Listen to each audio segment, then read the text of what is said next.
Welcome to this library presentation today during Welcome Week, spring of 2024.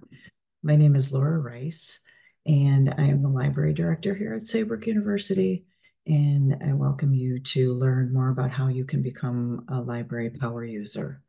I'm going to share my screen. Okay, give me a moment. Okay, so I am now sharing my screen. And I'm going to go ahead. This is a combination of a PDF, PowerPoint, and live demo. So basically, I have 10 tips that I'm going to briefly cover in each of these slides. And my 10 tips for becoming a library power user are to get to know OneSearch, learn to use the databases, sync your Google Scholar to the library, interlibrary loan, explore dissertations as a research tool, add some browser extensions to your browser bar, choose and use a citation manager, discover instructional resources that we have here in the library, make friends with Sage Explorer, a new platform, or a revised platform, I should say.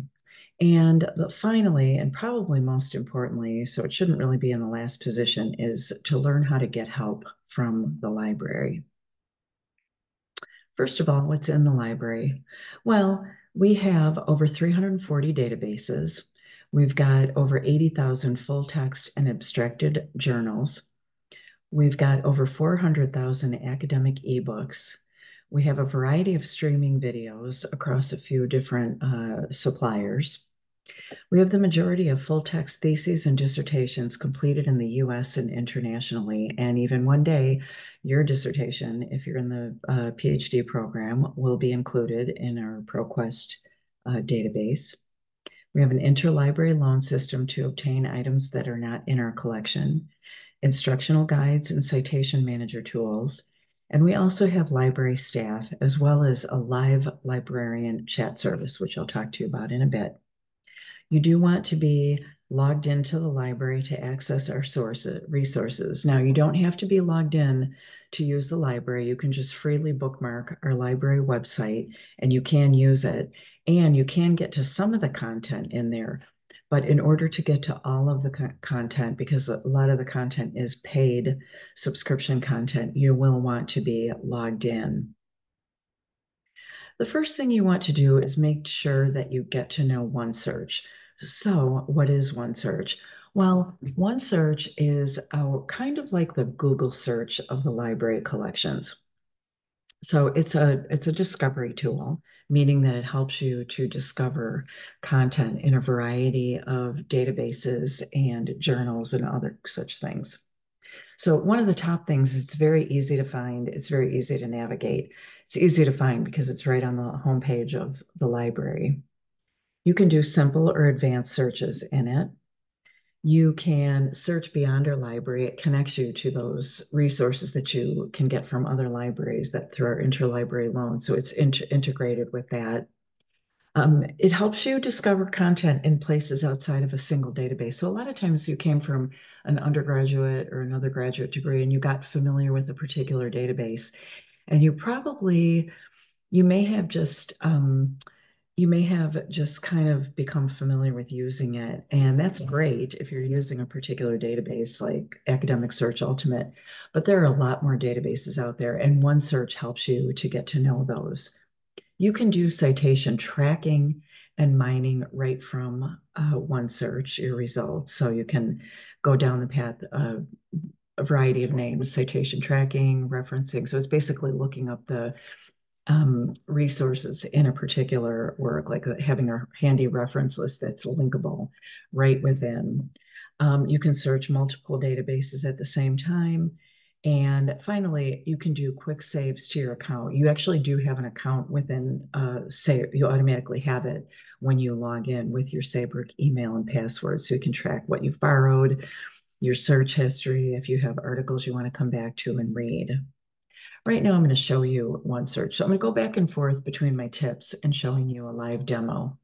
So here I am. I have the library page open, and as you can see, you can Here's one search right here in the middle of the page. So you can actually do a quick search from here. You can look for everything. You can limit to peer-reviewed articles, just to books or to journals. So you can go ahead and search something right here. Here's some previous searches I've done. It kind of hangs on to them sometimes. But you can also, so I can search from there and it'll open the results, or I can go to the OneSearch full homepage. So when I search here, this is like an abbreviated form. I can just click, put in my keyword, and it'll open right up for me. Okay. Now, if I want to, I can go in the full page this way, and I can start my searching there. And you'll see I am not signed in. What I do is I typically come right into the full OneSearch and I go ahead and I sign in. Now I have my computer set up to remember my email and password. So it remembers me. So all I have to do is click sign in. Now I can get to any content that I want. So now I can actually start just searching for anything, and I can put an article title in here if I know the name of an article that somebody told me about or I came across it.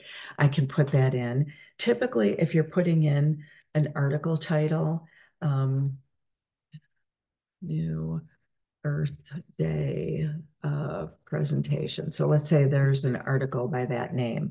I can just put that in and it'll look for it. I like to use quotation marks when I'm looking for an article title, or if I'm looking for words together, part of an article title. Putting them in parentheses will look for them in succession.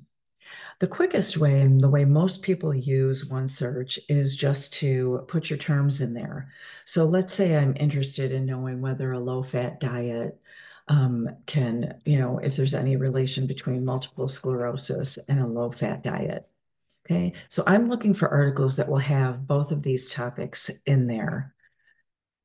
Okay, so I'm just going to go ahead and try a search. I'm putting them together for and with the word and. Okay, so I'm going to go ahead and click my search. Okay, and you can see that I sure enough do have results here. I've got 80 results, so it's displaying my results here. I didn't put any other filters. I'm just looking for articles that combine these two terms. And so when I'm looking through here, I can see that some of these, a low-fat diet improves fatigue. Okay, it's a randomized control trial. Nutrient composition comparison. Okay, and healthy. Okay, so what I start doing is I start going through, and some of these are going to really jump out at me. So if I see a result that I like, I want to be able to just click on it so I can learn more about it. One of the main things you want to do when you're looking in OneSearch is you want to get to that abstract or description of the article. You can see a little bit of it is displayed here. This is kind of an abbreviated index record. I like to go to the full index record. So this looks like it's coming from 11/2023, so it's a pretty recent article and results from a randomized control trial. So I'm going to go ahead and just look for a little bit more information about this particular article. Okay, so I'm going to click the title. Hang on, it didn't grab it. All righty. Let me just rerun the page, refresh it. Sometimes you have to just, okay, let's see. There we go. Okay, so a low-fat diet improves fatigue. Okay, so I've got all my authors there. I've got the issue number, the page numbers, etc. Now I can see that this is a peer-reviewed article. A peer-reviewed is a step higher than a scholarly article. A peer-reviewed goes through a jury and by experts in the field. And so you know that whenever it's like really the highest quality of article that you can get. So that I can do several things when I'm in my OneSearch.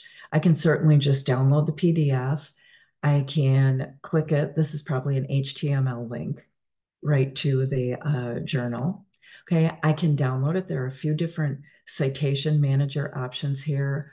We have RefWorks here in the library. You can also send it to EndNote, which is a subscription citation manager, or you can export it in an RIS, which would be suitable for, say, Zotero and some other citation managers. Okay.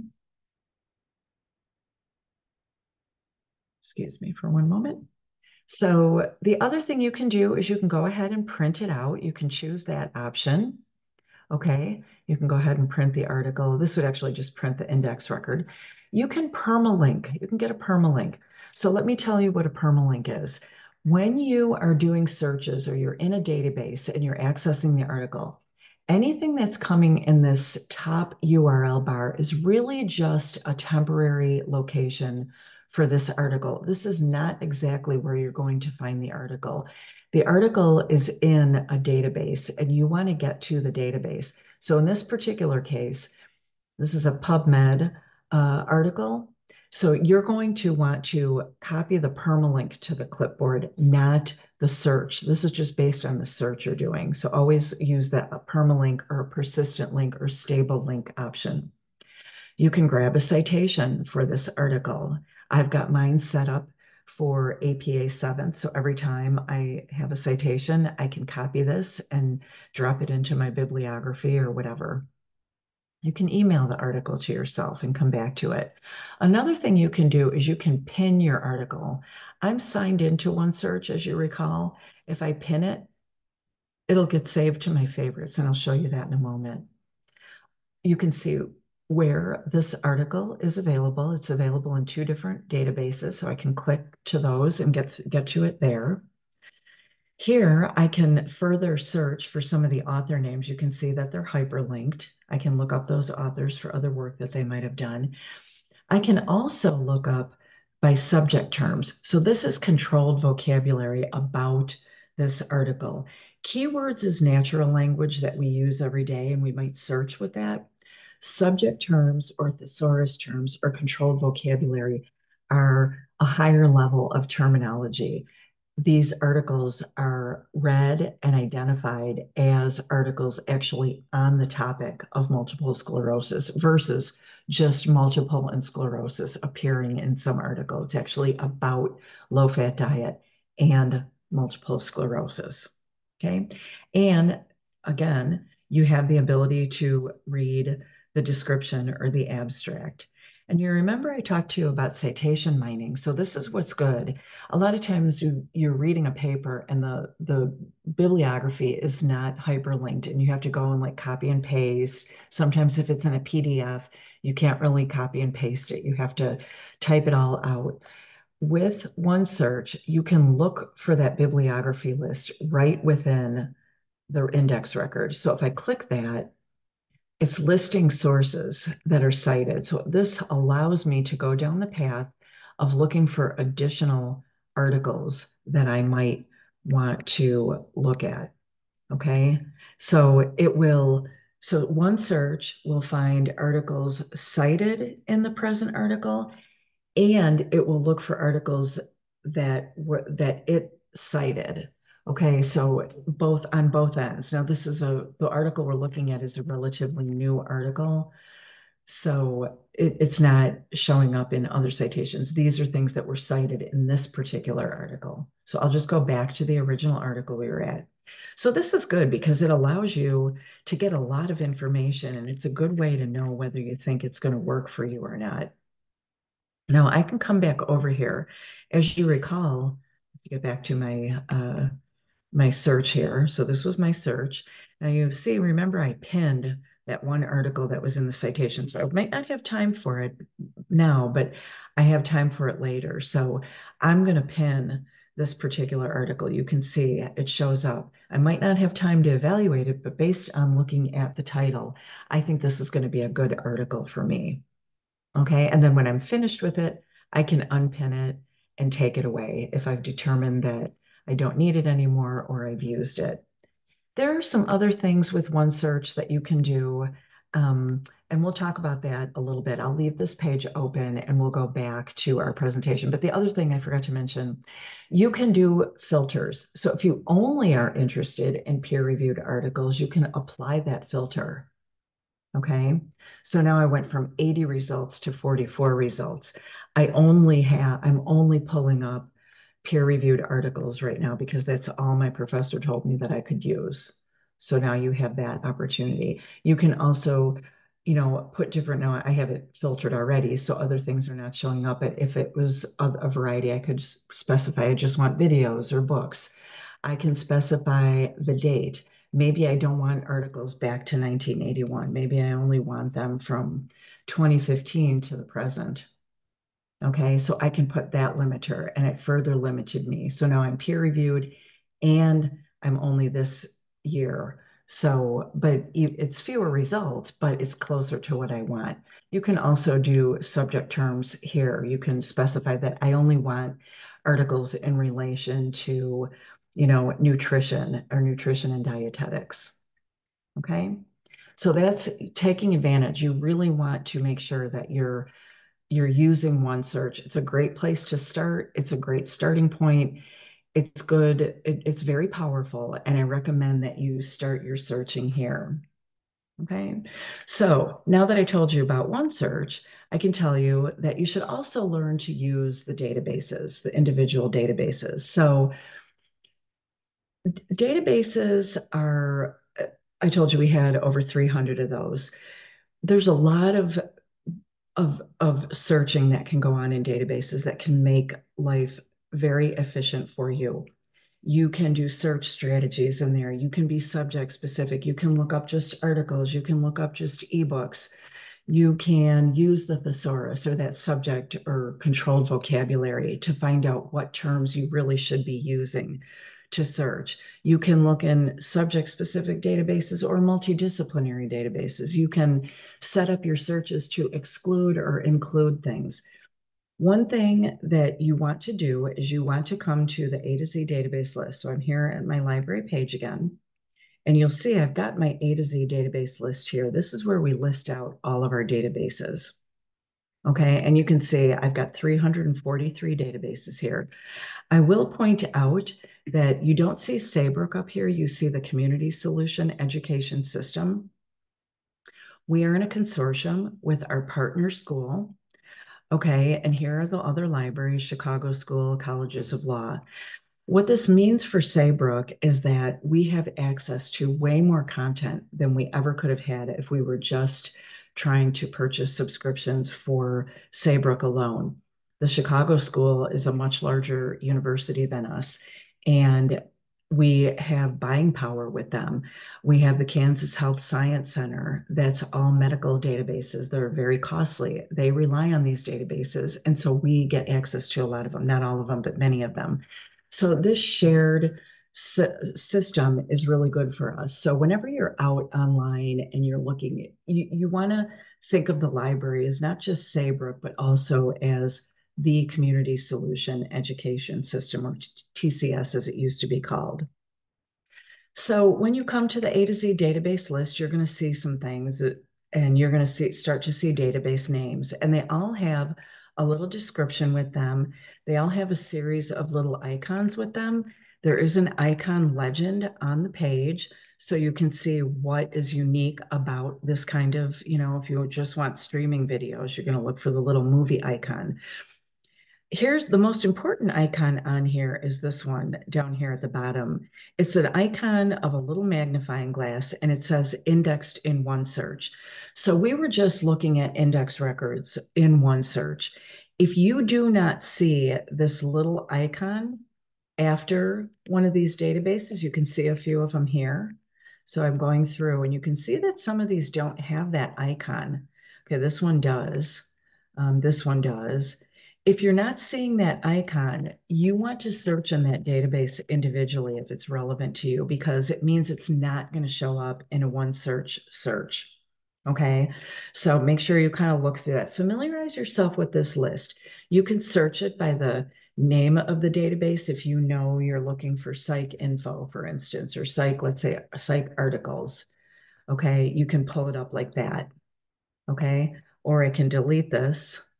Okay, and I can go back. You can also look up by subject. So if you just want a particular, you just want history, or you just want criminal justice, or you want multidisciplinary, you can pull those up. You can pull up by the type. Okay, is it an article? Is it a streaming video database? Is it reference? or you can search by vendor. That's a little less common because a lot of times the vendor name is not that important to us. But what you can do is you can come in and you just click on one of these and you can go ahead and look and it'll open the database. And you'll see when I open this up that you have a lot of options for the way you can set up your database. Sorry about that. I have Zotero. You can look for different document types, publication types.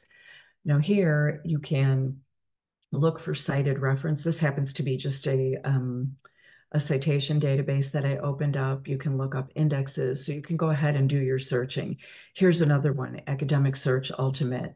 Just want to show you what that thesaurus or subject term looks like. Okay. So here's subject term. So if you're not sure about what subject term is to be used, you can browse and look. And each databases have uh, different thesauruses. Like APAs is different from PubMeds, which is different from, like an Academic Search Ultimate like this. So if I put in low-fat diet, for instance, what we were looking for earlier. Okay, so it's telling me for a low-fat diet, we're going to use low-fat diet. You might also want to try to use low-fat foods, but if I look up low-fat diet, okay, it might give me some other alternatives. And I can actually, look at this and see what is covered here. Okay, so I might want to add that to my search. Okay, so I'm going to add it to my search. Okay, so I'm looking up low-fat diet by subject term, which is different than just a keyword. Okay, so these are all different articles about low-fat diet.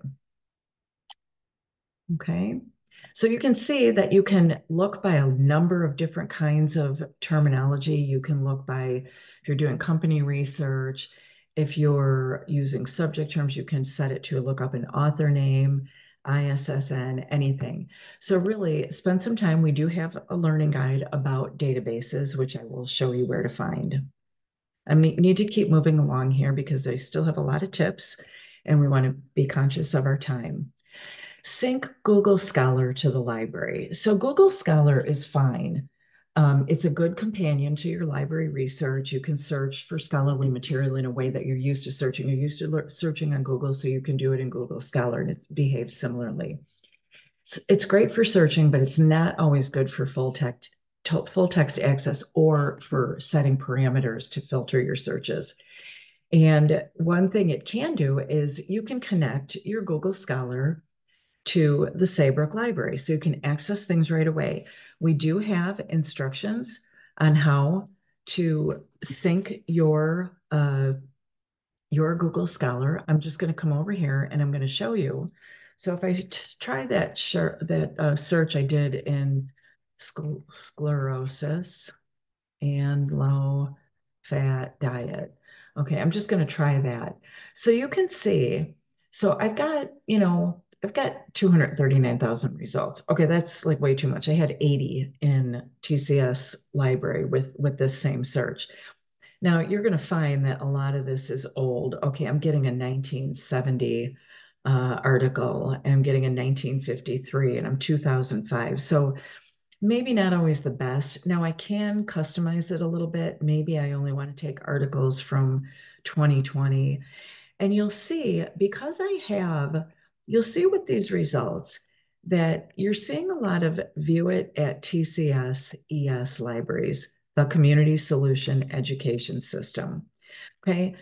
One thing you want to do is you want to sync. The reason these are coming up is because these are going to be available in our library. You'll see if I'm interested in this article, I can click it right here and it's going to take me right to it in our article. And now I can save it, I can download it, I can do whatever I want with this. It's taking me right there. It's giving me access to it. Oops, I lost my search. I got to pull it back. Okay. Oh, let me go back to where we were. So So this is how you do Google Scholar. And again, I'm going to quickly fly through this just to show you where to go. There is a full guide on Google Scholar. Okay, settings. You're going to go to settings from the little hamburger menu. You're going to go to library links. And I've already got mine synced, but if I didn't have it, you would start typing in TCS or TCS education system, and it would come up in this little search.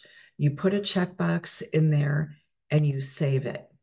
Okay, and so now you can get to content right here. So I know that when I'm looking in Google Scholar, I will be able to access. Sometimes you might be able to access some of these, but a lot of this is going to be subscription content, or it's not going to be very easy to find, or you might have to, you know, pay for something.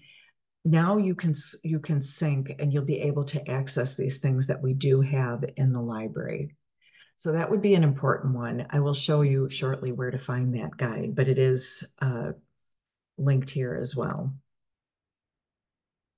Adding browser extensions. Okay, if you look up at my browser bar, I'm working in Google Chrome right now.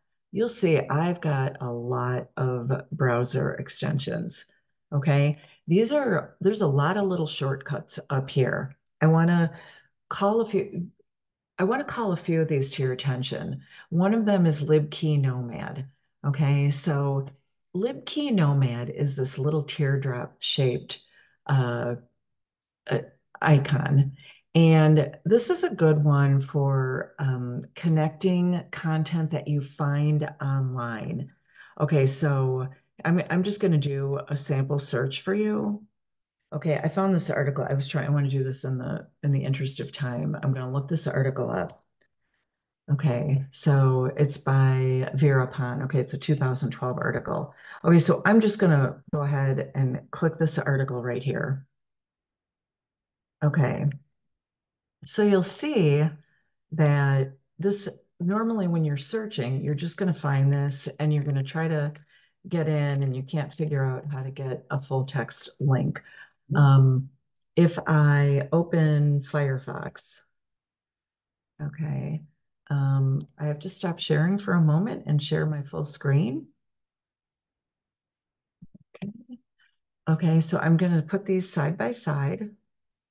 And I'm going to show you that when I search for this article in a different browser that doesn't have, uh, it does not have libkey nomad. So I'm going to try clicking on it. Okay, so you'll see that there's a difference here. I still, I see the same thing, but you'll see this little icon provided by the community solution. So I can't access it here. I have no way of getting to it. I'm looking for a full text link here. I'm not finding it. Um, so it's probably I'm unable to get to this. Okay. Now here, I'm going to go ahead.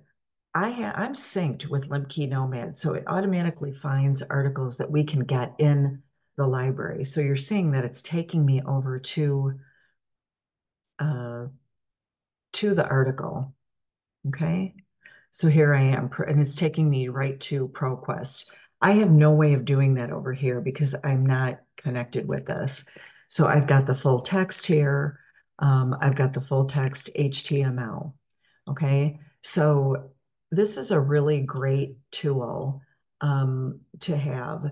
And it's a very simple procedure to go ahead and link up with the community solution. So when you're looking out on the internet or you come across some article, it's really a shortcut. When you have this enabled, it will connect you. And the other thing it does is if there's an article we don't have, let me see if I can find one. Oh, I think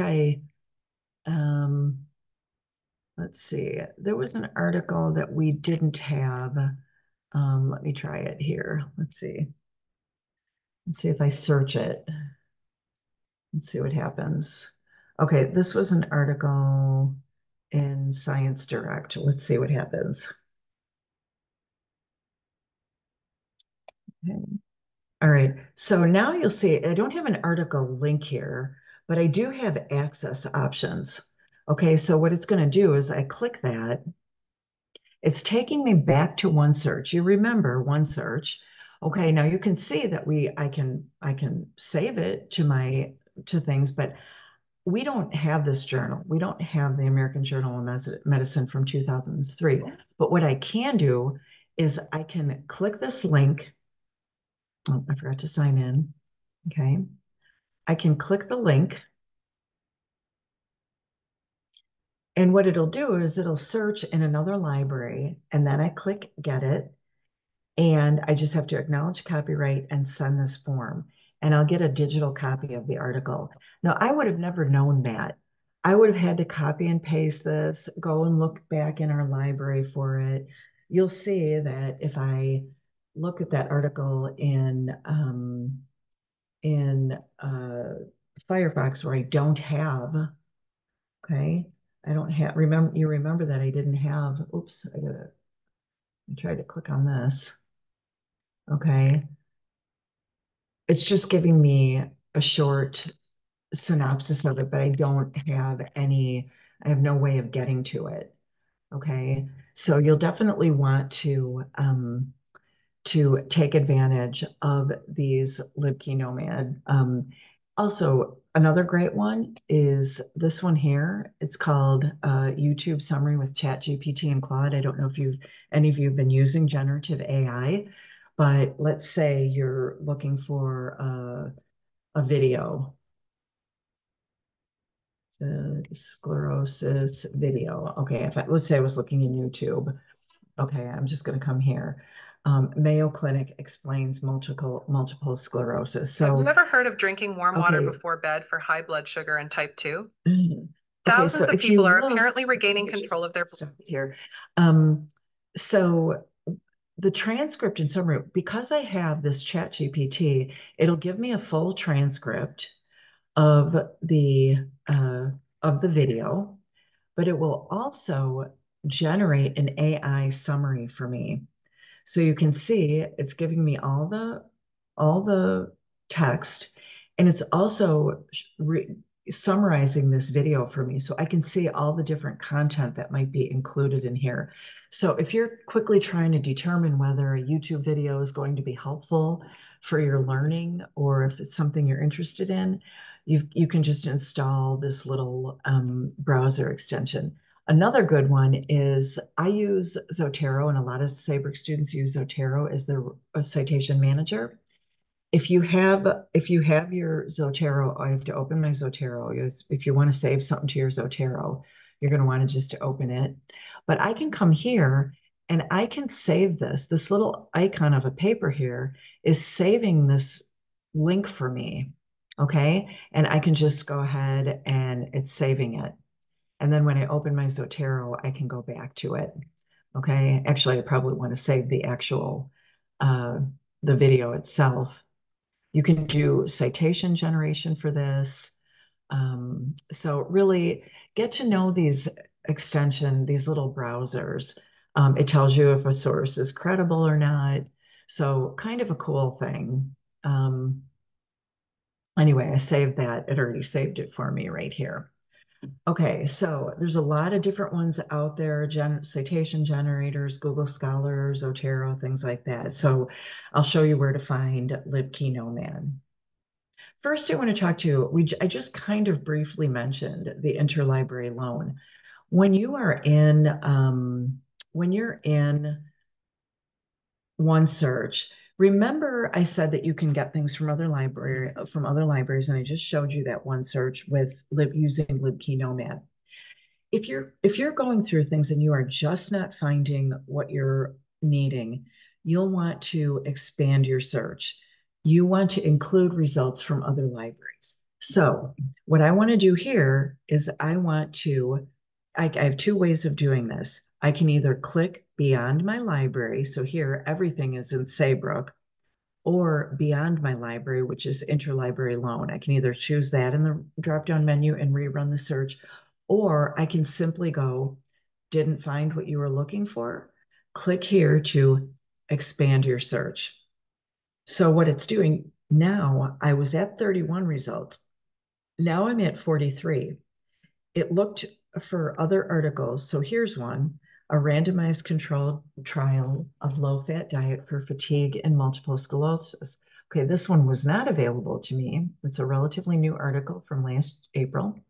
It's peer-reviewed. It's in the Journal of Neurology. We obviously don't have this particular issue. What I can do, though, is I can click Get It For Me from other libraries.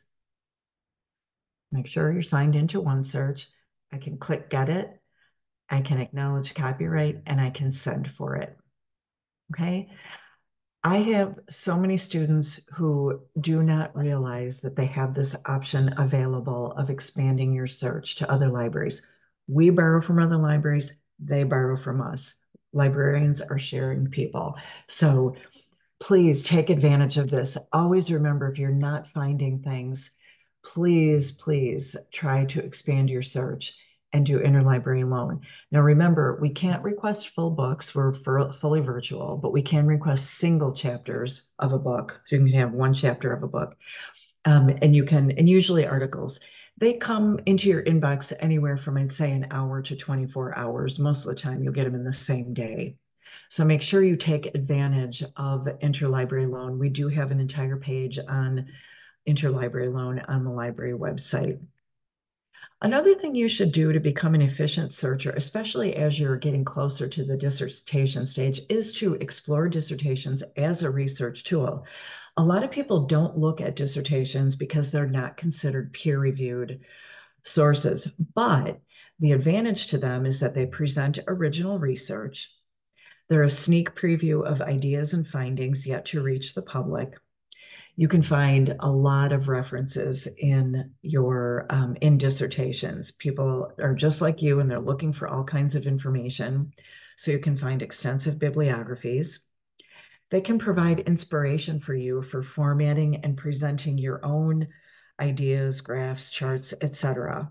So you're going to be getting to the point where you're going to want to read other dissertations and see what people are doing in your same topic area.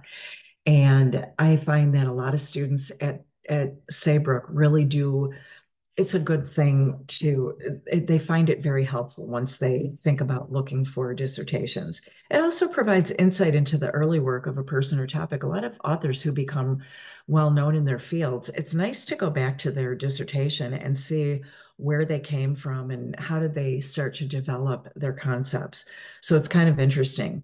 So there's a place you can go to look for dissertations. One of them is this Find Resources by Type, which means finding, like, if you just want articles or you just want streaming videos, you can see here in the left-hand side, I've got Find Dissertations. So it'll take you right there. So our main dissertation database is ProQuest Dissertations and Theses Global. That's where your dissertation will end up one day when you finish. We also have a filtered collection of just Saybrook dissertations from ProQuest. Okay, but other databases, you can usually limit your search to a document type of dissertations and theses. Okay, we also have here dissertations of distinction. So if you click on this, it'll open up a PDF document of other people's who graduated. So you can see if you have an advisor or committee members and you want to look them up and you want to look at dissertations in the school that you're in, it's a good way to come, and then you can just do a search of these in the dissertation database. There are some other dissertation resources here. This is the administrator when you get to the point where you're publishing. One of our sister schools, our affiliates, is Chicago School, a lot of psychology students there, also leadership and management. EBSCO Open Dissertations, and a few others. Okay, so please use dissertations as a research tool. Choose and use a citation manager. A citation manager, it's great to keep your all your articles and your references and all the resources that you use on a spreadsheet or in a Microsoft Word document or whatever. But as you start to amass more and more citations, you're going to want to find a space and time saver, a citation tool. We do have an entire citation manager's guide. I'll show you where to find that. But it's good because it's going to help you be more efficient. It'll help you save time. You can generate citations. when you're writing, these citation managers are integrated with Microsoft Word and Google Docs. You can import and export, you can annotate and organize your PDFs. You saw that I had Zotero open. I've got all kinds of folders here if I'm looking for different things, and it saves all of my articles that I'm hanging on to. Very easy to use and very easy to integrate. So it is something you're going to want to use. We have RefWorks at Saybrook. A lot of people don't like it because it's glitchy. I am finding more and more people using Zotero. If you want to find the citation managers and you want to compare them, we do have a guide. I'll show you where that is in a moment. Number 8, discover instructional resources. Okay, all the things I've been telling you that I'll show you where to find it. This is where you're going to find it. So we have a lot of helpers for you. Okay, so if you come to the library page here and you come to instructional guides, make sure you look at each of these. Please open these. You can read about what is in them. Okay. This is a guide to copyright. Here's your citation managers. So if you want to know about citation managers, come here. I've got all kinds of summaries of the different citation managers and how to use them, questions to consider when you're picking one, the downloads, how to register for an account. Lots of information here in the Citation Manager's Guide, but there are other things here. How do we evaluate information resources? So it's one thing to find a resource. How do you evaluate it? Here's the Google Scholar Guide that I told you about, where you can integrate your Google Scholar. So there's a whole guide on that. LibKey and Browsine, when we were talking about LibKey, information about how to do that here. Okay. Now, those are a lot of process guides. There are also all these guides for your individual programs. So what these are good for is finding resources on your program. So let's click on the Mind Body Medicine guide. I would recommend that you bookmark the guide for your program. You're going to find a lot of article databases that are helpful for you, search tips, reference sites, websites that'll be good for you. So I recommend that you please visit this instructional guides page and take a look around and see what we have. We also have recorded sessions from previous library workshops and webinars. We also have our Saybrook University Library web YouTube channel where I upload little videos that I make. Okay, so please make sure you discover these instructional resources. Make friends with Sage Explorer. This is a new platform that we have. We've had Sage databases before, but Sage Explorer is something that's new. Sage Explorer is you're going to have access to a wide variety of learning modules here. So let me just pull up the Sage learning platform here. Okay, I have it in this PowerPoint, but okay, so this is what it is. So you can get to all the Sage content right up here. You can search across multiple or you can search individually, but I want to show you Sage Campus. Sage Campus is going to be where you learn skills. There are a lot of excellent courses. This is brand new to us. You can take these courses. They range in duration from an hour and a half to 5 or 6 hours. Can view all the different courses. If you're needing some help in analyzing quantitative data, or if you want to publish and you want to know how to choose a journal to publish in. If you are conducting a literature review, I did this course. It's 5 hours. It's really good. It has a variety of information in it. Take some time to equip yourself and learn. You do have to create an account. It's easy. You just do a Saybrook email and password. Very easy. You can stop and start these courses at any time. You can learn how to do ChatGPT interactions and how to do a prompt, how to clean messy data. So really develop your skills. you're entering academic life, you're going to be here for a while. Take a little time here and there to learn how to develop those skills. The other one besides Sage Campus would be Sage Skills. These are a little bit shorter. Okay, so Sage Skills are going to be more kind of academic and professional skills, less, research heavy. But oops, here we go. Student success. So if you're trying to improve your academic writing or your critical thinking or your data literacy, come in here and do some of these courses. You can do them, they're self-paced and they're all asynchronous. So please take advantage of this. You have it available to you. And the last thing I want to tell you about is to make sure you ask for help. We have so many ways to ask for help in the library. There's myself, I'm full-time library director. I'm on Central Time. And we also have Kirsten Klinghammer. She's our associate reference librarian. She's part-time. She is on Pacific Time. So we have a lot of ways to get help. You can, of course, email us, library@saybrook.edu.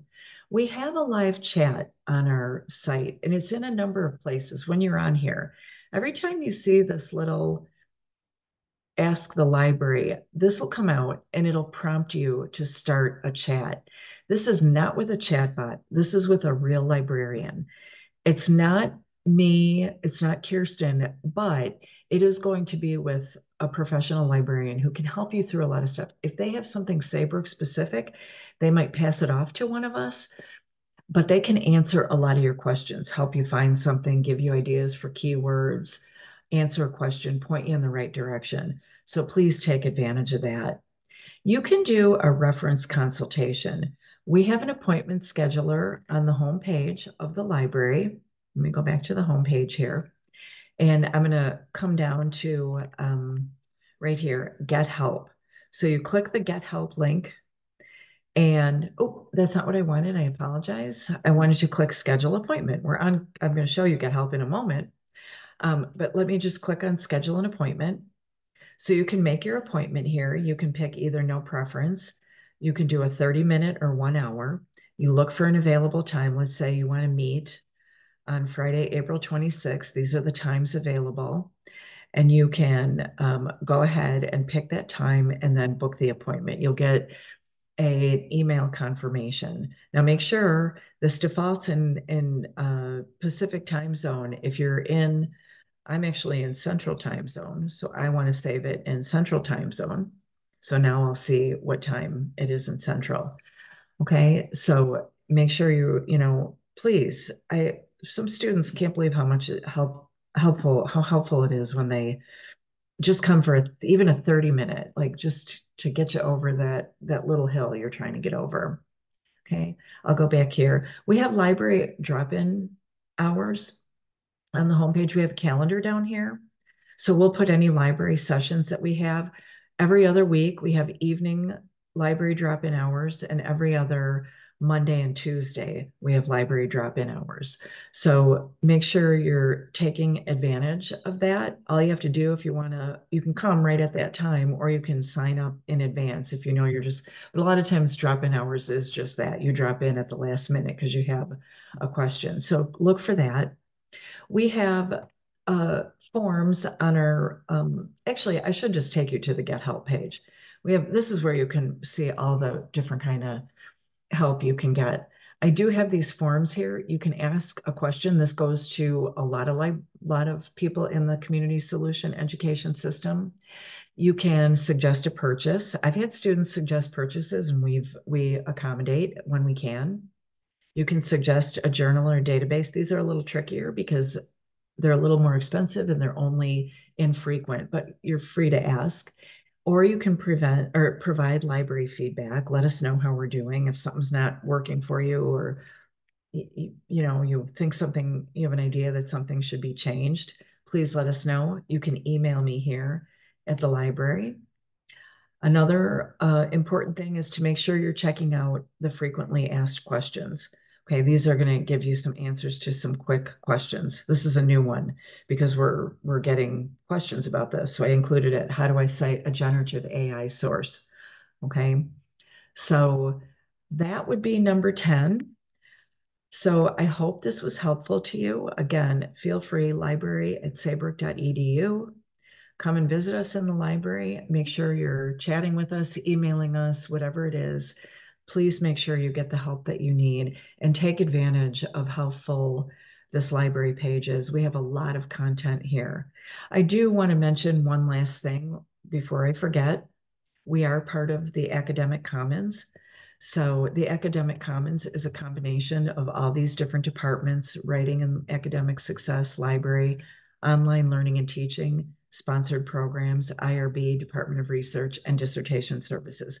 So we work together, and you're free to search and get help from any one of us in any of these departments. If you think you need writing center help, feel free to come on over here to the writing center. Otherwise, I hope you enjoy using our library, and I hope that you too will become a Library Power user.